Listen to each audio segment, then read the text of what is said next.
a huge potential to make a patient much worse than when you started if you have a potential complication. And that's where good surgical planning is essential to reduce your complication rates. That's where PSIs and guides can help.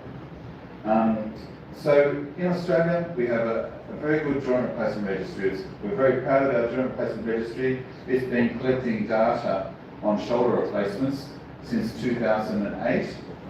It's publicly available information, so you can all download it and have a look at it yourself. It's been collecting data on hip and knee replacements for even longer than that.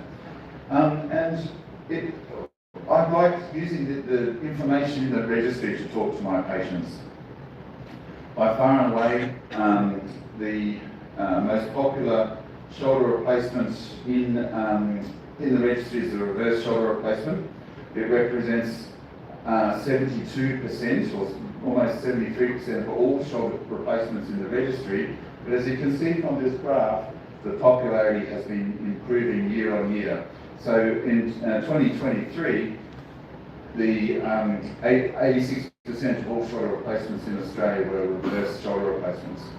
And you can see down the bottom, I hope that projects okay, there's almost 78,000 shoulder replacements being monitored by the registry.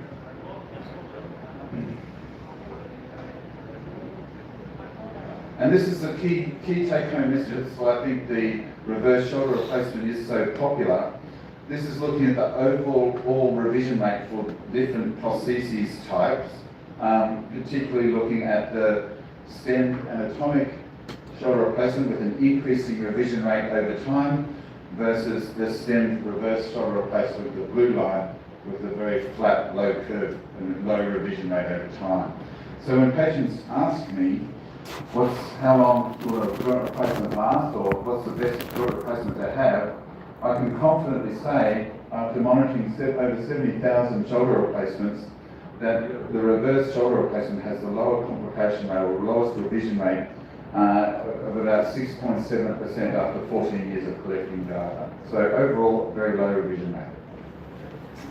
And this is improving over time. So this is looking at certain shoulder replacements done prior to 2015 and those done 2015 to 2023.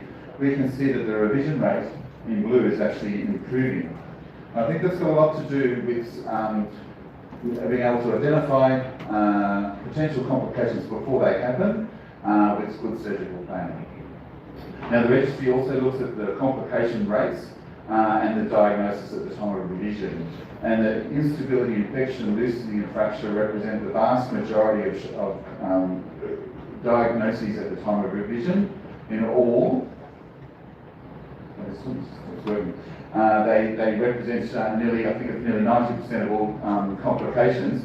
Instability and loosening combined represent almost 50% of those, which is something that I think is where good surgical planning and PSI guides can help. Infection is a surgical technique, and fractures is difficult to help when a patient has a fall and fractures gets a periprosthetic fracture. But with good surgical planning, I think we've got a great opportunity to reduce the risk of instability. And that was studied in the registry. So last year they presented data on the rate of, or the revision rate in patients where IDI was used. IDI is what the registry calls PSI, it stands for image-derived instrumentation. You can see here at 7 years that PSI guides reduce the revision rate from 4.1% to 3.3%, so they do work. Now you might be thinking, well, should I be using all my patients, or should I just be using the severe retroverted cases? And it looked at this and said it always broke down the revision rate based on glenoid morphology, and you can see at every classification, Gilsworth classification of glenoid morphology, the revision rate was very similar. So I think there is an application for PSI guides in all patients. And they break it down by diagnosis as well. So the data was the same for osteoarthritis and rotator cuff arthropathy. So they broke it down via augmented versus non-augmented, and pretty much at every instance, the incidence of revision was reduced by using augmented base plates as well. So the registry data really helps plan out and make decisions of what to use for your patients. So improved stability and glenoid fixation is dependent on good base plate position. And we'll talk a little bit about how to ensure the base plate screws are positioned to the best available bone and placing the base plate accurately. So for this, CT scan is essential. You can have also two very similar patients with similar degrees of retroversion. So my little red lines, there we go. So these two patients have very similar degrees of retroversion, but the one on the left has got plenty of bone stock to work with, whereas the one on the right has got very limited bone stock to work with. So this is where good planning is essential. Now I hope this projects well, but this is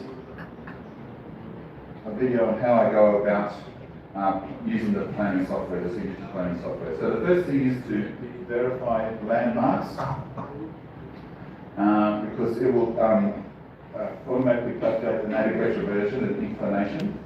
Oh, I can't see this on my screen, so I'll move this way. So the first thing I want to make sure, don't get distracted by the version of the joint or the position. The first thing I'm looking for is trying to position the central screw down the best possible bone in the bolt.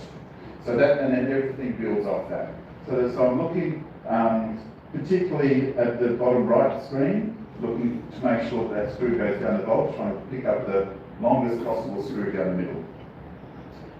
Once I've got that done, get my glasses up, and I'm happy to accept up to 3 degrees of retroversion on a standard base plate, and anywhere from 0 to 5 degrees of inferior tilt. All right.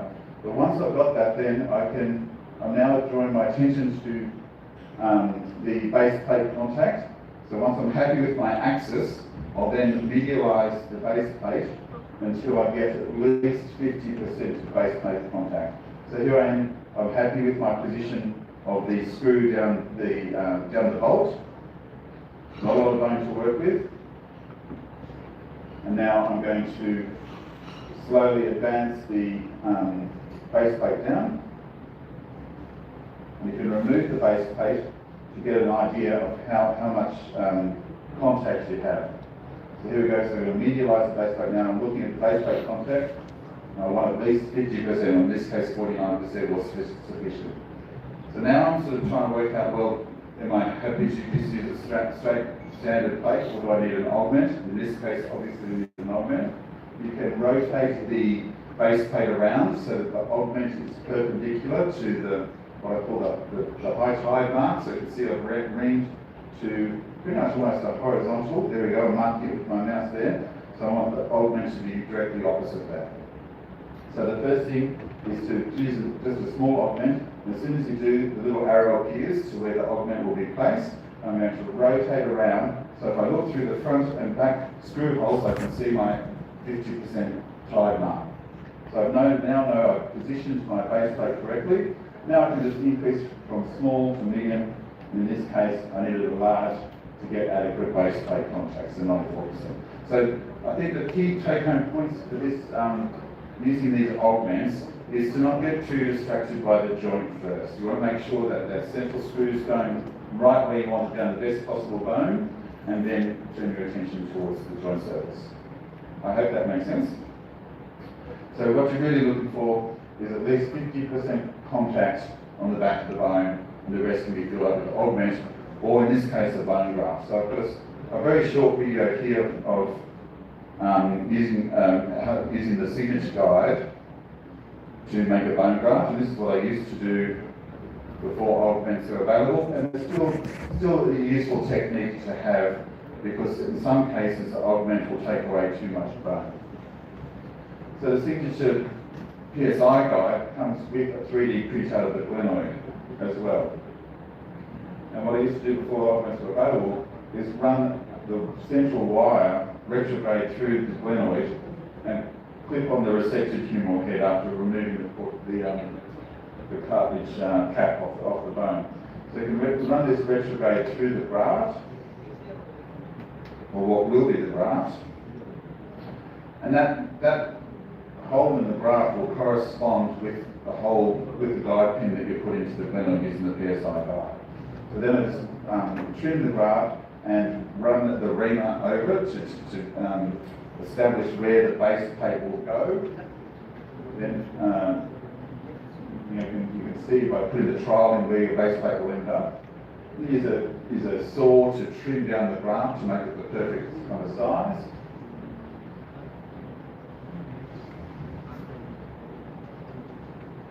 And after trimming this off, I pre-position a couple of, oh thank you, that's what I need, thank you, that's perfect. So you're trimming off the graft to fashion it into something that will slide down into the shoulder nicely, and then I envisage on the glenoid where the anterior-superior quadrant will be, and put in a couple of K-wires. I think I let this run a little bit too long, but my next talk's shorter, so I'll keep going with this one for a moment. We're almost done here.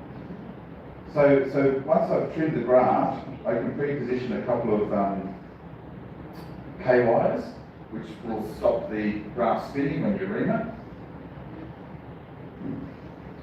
Hope I advanced that pretty quickly. There we go. So put in a couple of K-wires. That's the coracoid process there. So these are the superior and anterior quadrant. And once that's positioned, I'm making sure that they're not going to be in the way of my reamer.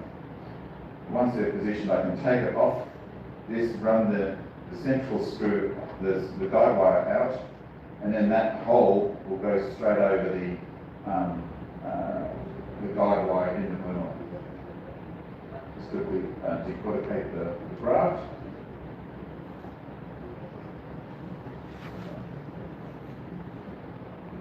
A little more, and then this is the glenoid that hasn't been prepared at all yet, and I'm going to accept the wires being inserted, and we can position that graft over the top, slide it down,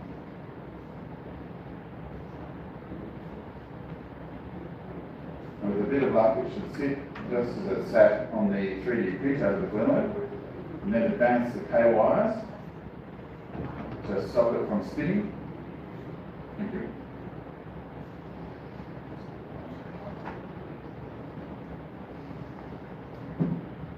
And once the wires are in place, just run the reamer down. The reamer down, you can just run through the graft and use native bone. It's almost like you've got a much greater bone stock. And you can see here, I've got 50%, so there's the tide mark again, tide mark. There's the thickness of the graft posteriorly, and native bone anteriorly. So it's a good little technique if there's no augments available, or if there's just no, sometimes the augments you cannot stick them correctly and that's take away too much bone. So with the planning software, you can see that the time mark runs and corresponds to where I've reamed here, and the thickness of the graft is, so that's native bone, and that's the thickness of the graft. So you get quite a good graft out of that technique. The planning guide is useful for, I find it particularly useful for anyone with proximal bone deformity, but I don't routinely use it for most cases, to be honest. And the other thing that the registry has reassured me is that the comprehensive is certainly the most commonly used shoulder replacement in Australia now, and I think that's backed up by this very low revision rate. So they've presented 10-year data in the last report, and it's 4.1% revision rate. So that's even lower than the other products available on the market. And with good patient selection and good planning, hopefully you get fantastic range of motion. Right, as you can see here, this patient's got nice 10 degrees of inferior tilt, maybe a little bit more, a little bit of overhang, and the anatomic range of motion. Thank you very much, and happy to take any questions. Any change in post-operative? Any change in the post-operative rehabilitation? Just about post-operative? Yeah. So talking about this today with Calapesh, I've stopped repairing the subscape at the end of the surgery. I was with this offset design, I was finding out to repair subscape in about 50% of cases, but by the time I saw the patient by 6 weeks, I couldn't tell the difference between the patients where I had repaired and where I hadn't. So I've stopped repairing probably for the last 5 years, and because I'm not repairing subscope, I can, once the prosthesis is in, it's solid, I can rehab them very fast. I say have a sling for 2 weeks, but if they take it off a week, I don't mind. They can start using it straight away. Any other questions? Some silence? Well, so I went a little bit over with that one, but my next talk is a little shorter, so Excuse me, sir. oh yes. What is the ratio of infection in your case series? How much reverse you do annually? I've probably maybe 100 verses against maybe 150, something like that, and I've had one infection. Okay.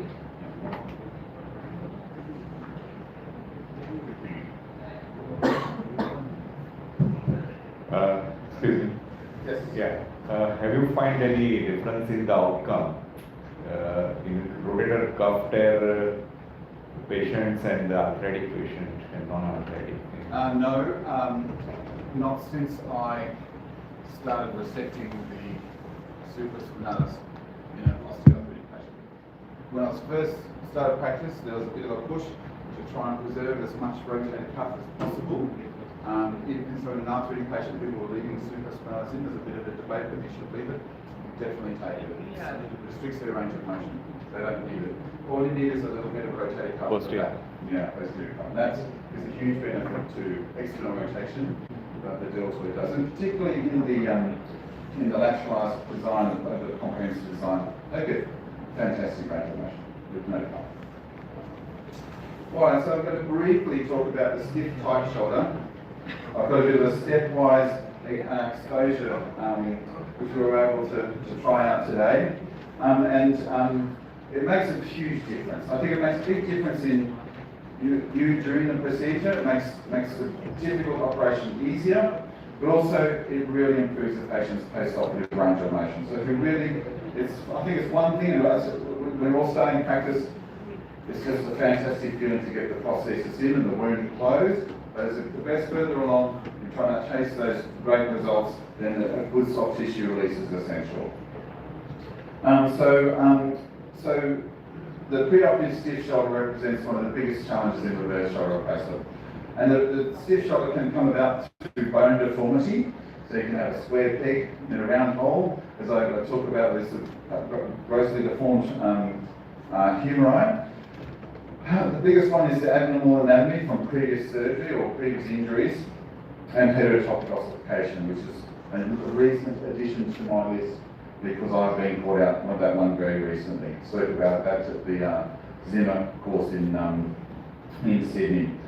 All of these can make exposure difficult, but exposure is the first step to performing a good reverse shoulder replacement. It's essential to ensuring good prosthesis position and avoiding complications such as instability. The exposure is essential to address other surgical challenges such as glenoid bone loss. If you're trying to fight your exposure and more complications from glenoid bone loss, you've got a long uphill battle. And a good exposure is essential to utilise other adjuncts to surgery such as our PSI guys. You need really good exposure. So my stepwise approach is firstly addressing extra-articular the extra-articular parts of the joint. So by that I mean doing a deltopectoral approach in an adequate position, give yourself plenty of clearance up and down, release the clavipectoral fascia and the conjoint tendon, and then most importantly the rotator cuff and subdeltoid release. And I really like to get my fingers all the way around the back of the humerus in the subdeltoid region, abduct the arm and slide your fingers around to you until you can feel the posterior glenoid. Then I do a biceps tenodesis and a subscapularis tenotomy with an excision in my case. Then make sure there's capsular release on the humeral side, and that's the most important step I think in getting a good exposure of the glenoid. Then the humeral head resection, and finally the glenoid exposure and labral resection. So the deltoid pectoral approach, and it's essential to visualise the deltopectoral interval fairly well. And I've found over the years the big trick is it's counterintuitive, but use less instrumentation. So these big Cobell or Hawkins Bell self-retaining retractors, when you put those in and crank it on and try to get as much exposure as possible, all you're doing is making all the soft tissue around the shoulder very, very tight. I like to use just two little Gelpi retractors. That's actually two separate retractors, one stacked on the top of the other, just with gentle retraction. What I find is that window that I have made in the skin is quite mobile. Right? So you can move it around and it will move with abduction and positioning of the arm, allowing you to get a really good view of the glenoid when required. And the other trick I have for you is in identifying the deltopectoral interval. Obviously we know about the cephalic vein and people speak about the triangle of that. But I like to grab those two Gelpis and lift them towards me or pull them up. And what you can see is when you pull the tissues towards you, the deltoid fibers go in one direction, the pec fibers go in the other one. It becomes very obvious where the deltopectoral interval is, and then just blunt dissecting with a finger, as I'm doing here. So I've got in my left hand, I'm pulling the Gelpi retractors towards me, and just makes the hot tissues separate. So use blunt dissection to feel down the lateral side of the conjoint tendon, and expose the anterior subscap, and position the Diva retractor immediately to protect the conjoint tendon and its musculocutaneous nerve. And then I think this is a very important step that John Spilling always speaks about. You abduct the arm to 90 degrees to take the tension off the deltoid, and then you want to develop the bursa and the subdeltoid plane by getting initially just an elevator or something underneath the deltoid, lift it up a little bit, but then get right in there with your hand and using all four fingers right around the back of the humerus and elevate the deltoid off the back of the humerus. I like to be able to feel the posterior glenoid. Right, so all the way around, you can feel it underneath the cuff. Obviously, you've got to be careful to respect the axillary nerve. You'll feel that as a little band of tight, tension in the subdeltoid fascia, posterior aspects of the joint. Once I've done that, I insert a modified talar retractor, which is a spine retractor, actually with the spike removed, or you can use a Brown's retractor or something to get behind the humeral head and then add up the arm in behind. And that, even with a small incision, I've got a Diva on one side and a modified talar retractor on the other side, gives me a great view of where I need to see. The next is the biceps tenodesis and the subscapularis tenotomy. So I do a biceps tenodesis just with a one vital stitch from behind the biceps tendon through the pec major tendon and tie off there. And then I resect the biceps or do a biceps tenotomy just above that level. You've got to look out for the little ascending branch of the transverse of the anterior circumflex artery, and obviously the anterior circumflex artery when you're doing the subscap tenotomy. Now this is very hard to demonstrate in a photo or in a video. And this is, I apologise, this is the best I could do, but this is the most critical step, particularly if you're using smaller incisions. It's the capsular release on the humeral side. So everyone sort of is usually happy enough to do their subscap peel and expose the anterior part of the joint, but it's critical, where I've done that little blue arrow there, to try and extend your resection of the joint capsule underneath and pick up. What you're getting actually is the anterior and posterior bands of the inferior glenohumeral ligament. Alright? That's so important for joint stability. We know that from doing labral repairs and things, we need to retension the anterior band of or the posterior band of the inferior glenohumeral ligament. In a shoulder replacement, we want to dislocate the head. We want to do it safely, we want to expose the glenoid, and to do that, we need to resect the anterior and posterior bands of the IGHL. If you're missing those, it makes your operation very difficult to do. So, you have to be careful in diving or plunging down to the axillary recess down there. The axillary nerve's there, and it gets closer and closer the further you go. So what you need to do is you start the resection, and as you're going, I get my assistant, elbow adducted by the side by externally rotating. Now I'm just basically there rotating the capsule into view as I've got the diaphragm down here resecting away. That's the humeral head, the glenoid is on this side. And you'll feel when you've got it, because all of a sudden you'll get another 30 degrees of external rotation. So it'll go twang, and all of a sudden usually improve your external rotation. That's a sign that you've got the inferior humeral ligaments. And I double check by getting my finger again and sliding it underneath that's the anatomical neck of the humerus. I want to be able to feel the posterior cuff. If I'm getting stuck on the capsule, I haven't done enough resection. As soon as you've done that, they'll improve your view dramatically. And I'll come back to this one, but that's the view you're going for. So this is the same patient. I placed in so I put a Homan at the 11 o'clock position. I use the bunny ear retractor at the sort of the 7 o'clock position, and the anterior bank heart retractors here anteriorly. And then I see this big long tag of biceps I've left on there, so it's easy to grab and pull out and start resecting around and do my exposure.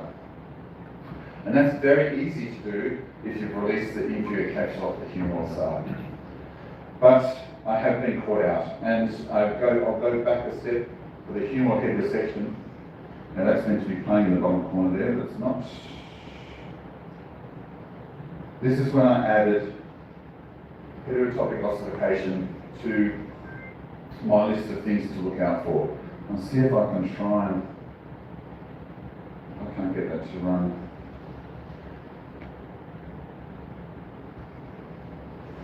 So I'll have to, I'll try my best to describe it. So I had a patient only last year that had a previous, it was a Briscoe procedure, so the precursor to the ladder shape procedure. He'd had that 30 years ago. It had failed, and he developed heterotopic ossification in his joint, particularly posteriorly. And it was in the joint capsule, separate from the joint. So for this one, I had a lot of difficulty dislocating, even though I'd done an adequate soft tissue release at the back. He had lots of this big band of heterotopic ossification posteriorly. And that turned that into a 3-hour operation. I struggled and I was crying and there was sweat and tears. It was awful. So that's something I really encourage you to look out for, is heterotopic ossification within the joint, because despite doing all the resection, I even cut the head in situ and removed it piecemeal, I still couldn't dislocate him anteriorly. I ended up sort of using laminar spreaders to get at the joint and slowly pick that out. Finally, I got an adequate view and I was happy, but I've been going for a couple of hours already. I managed to get the prosthesis in, and of course he woke up with a panplexus palsy, completely paralysed arm. I freaked out. I was conscious of the phone to John Sperling, and unfortunately he was coming to Australia to present. I presented the case, and he just said to me, "Don't worry, it'll get better." And you can do all the confidence of having the biggest arthroplasty practice in the world. And he was right. I saw him. He did slowly get better over about 6 months ago. But now I'm very cautious when I've got patients like this to be careful with overstretching the nerves.